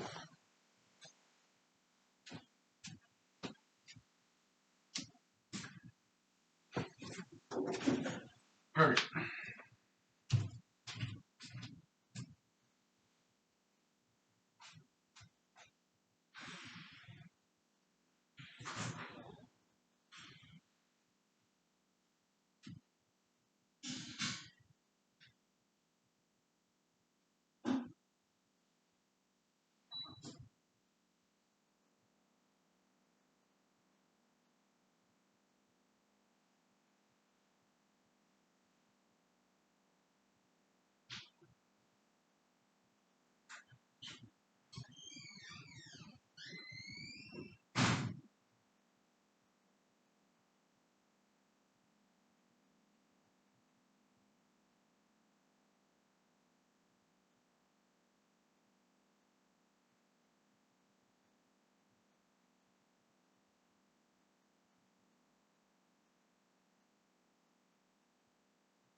Let's continue with this acting, if I may, okay? Because I got some interesting acting ideas here. Political acting, brand new genre in the performance art. Political acting, political fantasy acting, okay? Let's do that, okay? Yeah, we have like 15 minutes left, okay? So, action. Okay, Mr. Lee, why are you running for US Senate? Hmm? Well, okay, it's competition. I love challenges. Okay, so let's talk about other candidates here. Okay, incumbent senator. Okay, she's just so happy being a senator, right? But she did not in her 20 years, 2 decades history as an incumbent senator. She did not make a single change or difference for Alaska. Okay, she's just happy being a powerful person, important person, spotlight, photo ops, interviews. She's just happy being a senator, okay? She's sitting there, do her homework, write some feel good bills, like goody goody bills. Everyone would agree on, okay? And that would make no change, no difference whatsoever. So that's incumbent senator, okay? And how about Mrs. Commissioner? Okay, she's just want to be there, okay, and to be happy, personal goal, ambition, alright. But she's kind of, in my opinion, she's kind of clueless. Okay, she don't quite understand what's going on. She's just happy being endorsed by former President Trump. And how about former Governor Sarah Palin? She's just bored at home. Okay, she wants some excitement. I guess that's why she's running. Okay, okay. How about me? Uh, will I be happy? Like incumbent senator if I become senator? Yeah. Am I ambitious like Mrs. Commissioner? Yes. Am I bored like former Governor Sarah Palin? Yes. In my spare time, yes. But yeah, those are good, valid reasons for run for public offices, I guess. But I mean, Mrs. Commissioner, she kind of wrote a year ago. Okay, she came to Alaska to save Alaska because Alaska is so horrible. She was high profile Washington D.C. federal government employee, rising star. But she looked at Alaska and it was so miserable, so she came back to save Alaska from its misery. I said that's very arrogant attitude, very elitist, condescending, patronizing attitude. Okay, so I did not like what she wrote there. Okay, I came to Alaska because I thought and I still think Alaska is the best state to live in. Yeah, yeah, but Alaska has some problems. Okay, there's homelessness, crimes, drug addiction. Okay, yeah, I want to solve those problems. To solve those problems, we need money, and we cannot tax the rich because America is capitalism. It's not socialism. Okay, so we cannot tax the rich to have. We cannot tax the rich to feed the poor. All right, we need to make money. Yeah, so that's why I'm pro Pebble Mine, $500 billion. Pro Enwa Oil, $500 billion. Combined together, $1 trillion. We can do a lot of good things. We can eliminate crimes, eliminate homelessness. We can educate those people, eliminate drug addictions. Okay, but we need to make money. Okay, that's what I have to say. Sin cut. Okay, so yeah, we have 10 minutes left still. Okay, okay. So if I make top four, I'll be invited to some debates. I will be like, okay, because other candidates, they're all three of them combined. Yeah, they are not nearly as smart as I am. Okay, If I get top four, I will be elected, guaranteed. Why? Because I'll be invited to some statewide, actually nationwide, international debate. If we broadcast and if it's too obvious, I'm just smarter than the other three combined. Okay, bald brains in gilded cage, garbage. If it's too obvious that I'm smarter than all three of them combined. Okay, so if I get make top four, okay, but will I make top four? We shall see. I don't know. No idea. But I'm doing what I can. Kind of peddler, beggar, mendicant, letters to editors to 25 local newspapers all around Alaska, all about Alaska, everywhere in Alaska. Okay, 25 towns. Okay, what are their names? Yeah, you have No Slope, Ketchikan, Anchorage, Matsu, Nome, Seward, Wrangell, Skagway,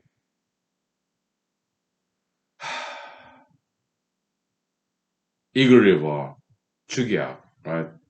And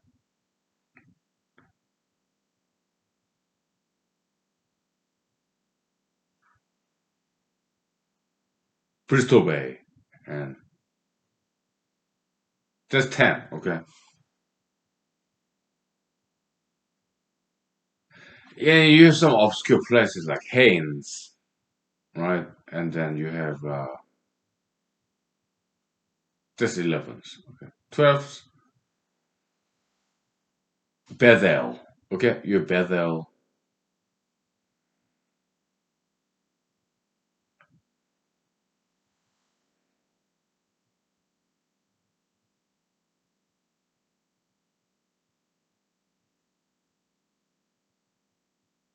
Homer. Okay, yeah, Homer, and then Kenai Peninsula, right? Yeah, yeah.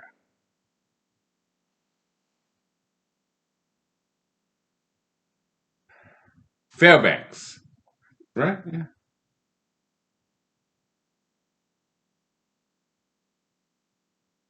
And some towns have more than one newspaper. Okay, yeah. That's about it. Okay, so yeah, so Seward, Homer, Ketchikan, Nome, Bethel, Wrangell, Skagway, Anchorage, Matsu Valley, and North Slope, Petersburg. I sent them all out. Okay, so it's all different essays, 25 essays. Okay, past week. It took me 1 week, just about. Okay, I have no idea how many of them will actually publish this letter to editor. So all different. Many times, yeah, I was drunk when I wrote this 250 words essay, essays. Okay, so no idea whether they're gonna publish it or not. Because some of them already did. Three of them, okay. One of them notified me kindly and generously they published this week. Okay. Others, no clue. I did my job. The ball is in the other side of the court. The ball is on the other side of the court, like basketball, whatever. Okay. I did what I could. Okay. Zero penny campaign, one man campaign. If it works, yeah, it was sensational. If not, maybe it will happen in the future for you or some others. Okay. I recommend you to get into politics because if you are here, you're a very smart person. Okay. And very good person. Because look at President Biden, President Trump, all those balonies. Okay, they're not very smart people. Okay, but you are smart. I'm smart.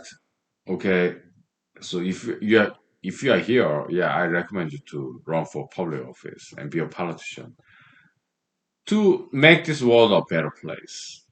Okay, yeah.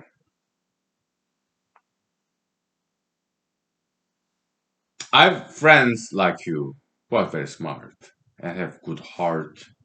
I recommend them all the time. Yeah, run for public office, get into politics to make some positive, constructive changes to make this world a better place for next generation's sake. Let's do our job. Okay. Yeah. Okay. We have 3 minutes left. So what's in my dinner menu? I'm not that hungry tonight. It's a Monday, right? I'm not that hungry. Okay. So what do I do after this episode in 2 minutes by now? Maybe I just go to bed. Maybe I have some potato chips with some cheese. I don't normally do cheese. I do cheese maybe once or twice or thrice a year, okay, or 4 times a year. I don't normally do cheese, okay, but I do that like at least once a year. Cheese, okay, brie cheese, laughing cow cheese, okay, yeah, I do indulge in cheese like once or twice a year, okay. How about Cheetos? That's like once a quarter. It's like corn chip covered with cheddar cheese. I love that stuff. Very salty. Okay. Yeah. Potato chips. Maybe w- once a week. Yeah, I love potato chips. Okay. But I try to at least try to eat healthy, nuts, vegetables, broccolis, celeries. Yeah, carrots. And that's what I would normally regular basis. Okay. Okay. Yeah. I look at me, I'm slender. I'm 43 years old. I exercise. Yeah, during the lunch break, I did run like maybe 1 mile, maybe 10 minutes or so. Okay.